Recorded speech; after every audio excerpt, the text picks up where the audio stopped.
I've been using the RG556 exclusively as my #1 console for the past week to see if the RG556 can satisfy all my gaming needs. The RG556 is a very capable device that performs brilliantly with PS2 emulation if you pick the right game, but this is exactly why I want to do a week-long test with the 556.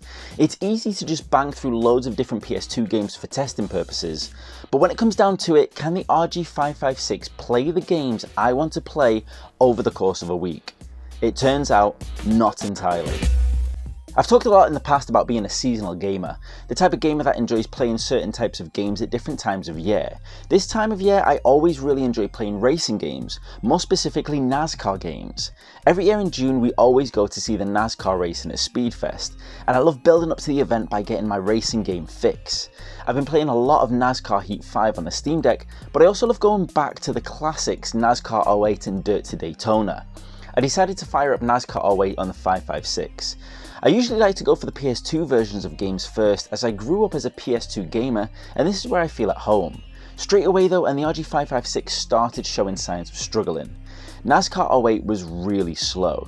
I made sure the RG556 was on high performance mode and that the fan was in use, but that didn't make any difference. I then went into the settings to play around with the underclocking options.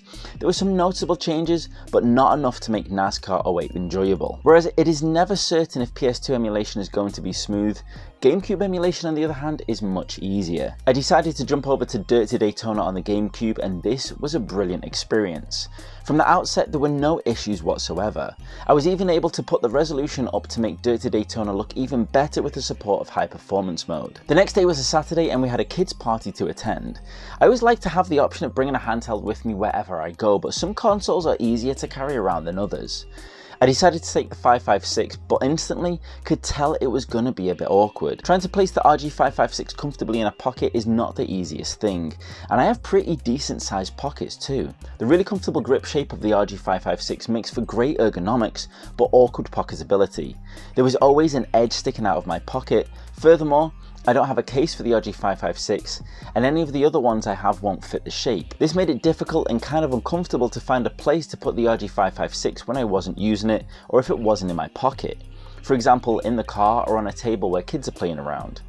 There's something about the 556 that makes me feel it's a bit fragile. On Sunday, I always like to spend some time gaming with the kids. Usually it's their choice and they normally choose from either Minecraft, Fortnite or Roblox. They decided they wanted to play some Fortnite, so with the 556 being an Android device, I went ahead and tried to download Fortnite. The first step of downloading the Epic Launcher was fine, but when I went to download Fortnite itself, it came up as this device is not supported.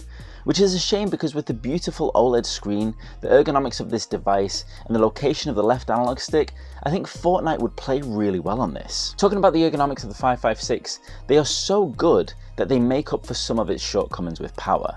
To put it into perspective, I've been on the fence about getting an Odin 2 for a while now. I came very close to getting one earlier in the year, but now I have the 556, I'm finding it hard to justify paying the extra for an Odin 2. The Odin 2 definitely has more power and would make playing games on the PS2 easier, but the gap between the mid-range devices like the RG556 and higher-end devices like the Odin 2 is much less now, so it makes it harder to justify the extra cost. Plus ergonomically the 556 is as good and maybe even better than a bigger console like the Odin 2. I could go for the Odin 2 Mini, but that's more money for a smaller device which, although appeals to my Vita fan in me, is definitely going to be less comfortable to play. I guess what I'm trying to say is that so far the RG556 is not perfect, but it is damn good and provides a fantastic amount of power and comfort at a great price. After the weekend I felt like playing something different, a game I've been wanting to play on a handheld emulator for a while, but up until now the power just hasn't been there. TOA Race Driver on the PS2. The thing is I didn't have it already on the device, but this is where these Android handhelds are brilliant. Providing all the benefits of an Android phone experience means you have access to the internet, Google Play Store and a bunch of other apps. This makes it incredibly easy to grab any games you need. I set TOA Race Driver downloading, unzipped it with WinRAR and was up and running in less than 10 minutes. To start with, TOA struggled, similarly to NASCAR 08. I played around with the underclocking again, but this was making the game really jumpy. In the end, the best configuration I found was running it on the OpenGL renderer at 1x resolution. This is a bit of a shame because at 1x resolution TOA looks really hazy and quite awkward to see. Nevertheless, I managed to get some good game time in, although it wasn't a perfect experience. Over the next couple of days I played more TOA Race Driver as I tried to make some progress and win the championship. It's such a great racing game with a selection of British tracks that you don't really see often in games, including Brands Hatch, which is where Speedfest is. So that kept me hooked, looking forward to Speedfest weekend. However, the issues were definitely noticeable as the RG556 tried to emulate it. As mentioned, the graphics are a bit hazy, and I wasn't able to take advantage of 2x resolution because the system couldn't handle it. Even running at 1x, I did notice some significant slowdown whenever cars would collide, making it quite difficult to race at some points. To switch things up a bit, I decided to play some more games with my kids. Their choice over the next couple of days was Roblox, and we had some good fun on that. Playing some mini golf and some prison break games, the RG556 handled Roblox with ease, plus the controls made it much easier than trying to use touch controls. There was one quirk where in the menu you have to hold the device vertically like it's a phone, but that was about it. We also played some Minecraft too, and once again the 556 shines when it comes to Android gaming. Playing Minecraft on the RG556 feels as smooth as playing it on the Nintendo Switch, and in some respects better.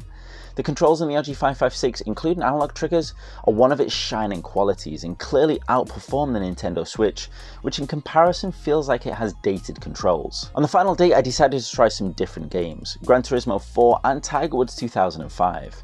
Unlike TOA and NASCAR 08, both these games ran smoothly from the start. Running the 556 with high performance, I didn't need to mess around with any settings and was even able to make use of 2x resolution with minimal performance impact. This is the thing about the RG556. It's a very capable device that performs brilliantly with PS2 emulation if you pick the right game. This is why I wanted to do a week-long test with the 556.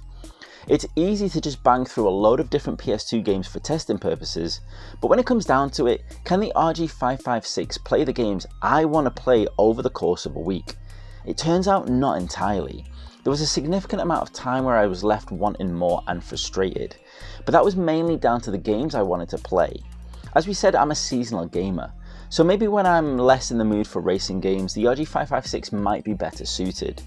Because for as much as the RG556 struggled with the PS2 games I wanted to play, there are loads of PS2 games that it can play with absolute ease. If you want to know which games those are, check out this video right here.